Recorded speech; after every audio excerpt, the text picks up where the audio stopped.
This is review lesson number 1 of this Algebra 2 series of videos. It's going to be important to review some basic Algebra 1 concepts before we move into the Algebra 2 stuff. You probably remember that the natural numbers were the numbers that the Romans had 2,000 years ago. Without zero, their system was very cumbersome, and it made operations like addition and multiplication very difficult for people to master. Zero was brought to Europe by Leonardo Fibonacci of Pisa in 1200 from the Middle East, and it revolutionized the way that merchants and regular people were able to do math. If you consider the set of whole numbers and their opposites, then you get the set of integers. Keep in mind, though, that integers contain no fractions or decimals, only positive or negative whole numbers. So just because a number is negative doesn't mean it's an integer, like negative 2.3 is not considered an integer. If you now include the fractions and decimals with the integers, then you get the set of rational numbers. A rational number is defined as any number that can be written as a fraction. Since 19, which is a whole number, can be written as 19 over 1, it's also considered a rational number. So every natural number is whole, every whole number is an integer, and every integer is a rational number. The word rational literally means that it makes sense. Counter to that, the word irrational means that it doesn't make sense. So how could a whole group of numbers not make any sense? Well, I admit that they're weird. They are non-terminating and non-repeating decimals. Numbers like pi that go on forever and ever, they never stop, they never repeat, and consequently cannot be written as fractions. Now, if you combine the set of rational numbers with the set of irrationals, you get the set of reals. No number can be both rational and irrational, so the real numbers are divided into these two sets. I want to further explore the difference between rational and irrational numbers. We said that natural numbers and whole numbers can be written as fractions and are therefore rational. For instance, 7 can be written as 7 over 1.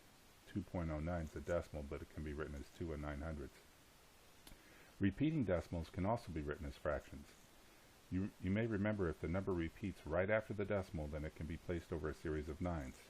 For instance, 0.1 repeating is 1/9, 0.2 repeating is 2/9, and 0.3 repeating is 3/9, which reduces to 1/3. If two digits repeats, like 0.17171717, then it can be converted to a fraction as 17 over 99.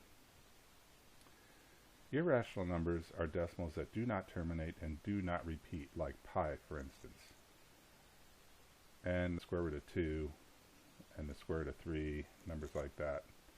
There may be a pattern in the decimal number, but if it's not a repeating pattern where one group of numbers repeats over and over again, then it's considered irrational. Only the repeating decimals can be converted to fractions. Here's another example of a number with a pattern, a decimal number with a pattern, but it's not a repeating pattern. We'll now take a look at the difference between rational roots and irrational roots. We are only looking at roots of whole numbers for now. We'll talk about the roots of fractions, decimals, and negative numbers later. The rational roots are the roots of any perfect square numbers. You remember the perfect squares from Algebra 1. 1 squared is 1, so 1 is a perfect square. 2 squared is 4, so 4 is a perfect square. 3 squared is 9, so 9 is a perfect square, etc. 4 squared is 16, so 16 is a perfect square. These are your perfect square numbers here. The rational roots are the square roots of these numbers. So the square root of 0 would be your smallest rational root.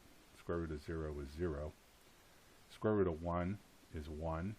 But the square root of 2, nothing multiplied by itself is 2. So that creates an irrational root. You can approximate what it is. It's about 1.414. But if you type that in your calculator and multiply it by itself, you're not going to get 2. It's going to be very close to 2, like 1.99999, but it's not going to be 2. You'll never know what the square root of 2 is. That's what makes it irrational. Square root of 3 is also irrational. The next perfect square, 4, is your next rational root. So the square root of 4 is exactly equal to 2. That's what makes it a rational root. But you'll never know what the square root of 5 is exactly. You'll never know what the square root of 6 is exactly. Square root of 7 can be approximated, but you'll never know its exact value.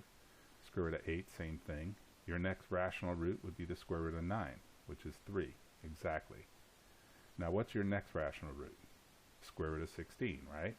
Well, everything in between square root of 9 and square root of 16 is going to be irrational. These are all irrational roots. The next rational root, square root of 16. Square root of 25 will be your next rational root, but the square root of 17, the square root of 18, the square root of 19, those are all irrational roots. The next rational root, square root of 36. And this pattern continues forever. Take a moment to identify each root below as rational or irrational. Root 16 is exactly equal to 4, so it's rational. Root 49 is a perfect square, so this would be a rational root. Root 18 is irrational. It falls between square root of 16 and square root of 25. Number 4, that's negative 5, so that's a rational root. Root 20 is irrational. Root 0 is rational. It's exactly equal to 0. Root 57. 57 would lie between 49 and 64, so it's an irrational root. Root 121 is exactly equal to 11, so that's rational. Number 9 may seem rational, but 99 is not a perfect square, so it's irrational. And number 10 is neither rational nor irrational because you can't take the square root of a negative number. It's not considered a real number. Nothing multiplied by itself is going to be negative 4. We are now going to make a Venn diagram of all the sets of numbers. We'll start with the natural numbers, which is the smallest set of numbers. That is completely contained within the set of whole numbers. 0 is the only number that's whole that is not natural. And of course the wholes are completely contained within the set of integers. Outside the wholes are your negative integers. And every integer is also considered rational. So outside the set of integers, within the set of rationals, you have fractions and decimals. And then you have your irrational numbers over here, which have nothing in common with the rationals. And together these two sets make up the real numbers. Now, there's another set of numbers that are not considered real. We call those the imaginary numbers, and we're going to be exploring those in much greater detail in Algebra 2 this year. An imaginary number would be the square root of negative 1. Obviously, you can't multiply a number by itself to get negative 1, so that's why it's an imaginary number. In fact, the square roots of any negative numbers are going to be imaginary. We use I to denote the square root of negative 1. Now what you're going to do here is identify all the sets to which each number belongs. So is 0 a natural number? No, but it is whole. And because it's whole, it's also an integer. And it's also rational, and it's also real. How about negative 2.03? It's not natural. No decimals in the naturals. It's not whole. Is it an integer? A lot of people say yes because it's negative, but it's not considered an integer because it's not whole. It is a rational number and it's a real number. 2 root 3. It's irrational and it's real. Negative 10. It's not natural, it's not whole, but it is an integer and it's rational and it's real. Negative 4.3. It's rational and it's real. 185. It's a natural counting number, it's a whole number, it's an integer, it's rational, and it's real. Negative square root of 16. This is exactly equal to negative 4. So that means it's not natural or whole, but it is an integer, it is rational, and it is real. 6 pi. Irrational and real. Okay, we're going to state the domain or the sets of numbers which best describe the following. The number of passengers on a bus. You can't have negative passengers on a bus, and you can't have fractional passengers either. So I would say the best for this would be naturals or wholes. You could have 0 people on a bus, so I would say probably wholes is the best answer. Low outdoor temperature in Nome, Alaska. Well, that could go into the negatives, definitely. So I would probably say the best choice here would be integers.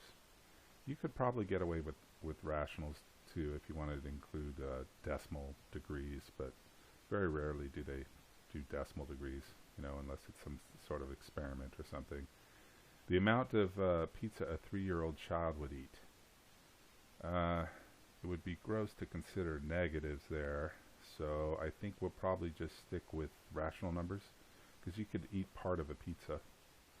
And the number of people at a meeting. Can't have 0 people at a meeting or there wouldn't be a meeting, so I would think the best would be naturals here. Now we're going to take a look at counterexamples. In mathematics, it's very difficult to prove something true because you have to prove it true for all examples. It is, however, very easy to prove something false. All you need is a single counterexample. So, for instance, if I make the statement, all pets are furry, all you need to do to prove that statement false is come up with one example of a pet that's not furry. For instance, a goldfish. If I make the statement, X is always whole, what would be a counterexample? X is a negative number, or X is 2/3. Neither one of those is whole. Find a counterexample that proves these statements false. All whole numbers are natural numbers. Well, the only exception to that is 0. All integers are whole numbers. The only exception to that would be any negative integers, because negative integers aren't whole. So if you said -3 or any negative integer, then you answered the question. All rational numbers are whole numbers. Well, that's definitely false. You could come up with any negative number or fraction that would not be whole. So any negative number or fraction or decimal. All rational numbers are integers.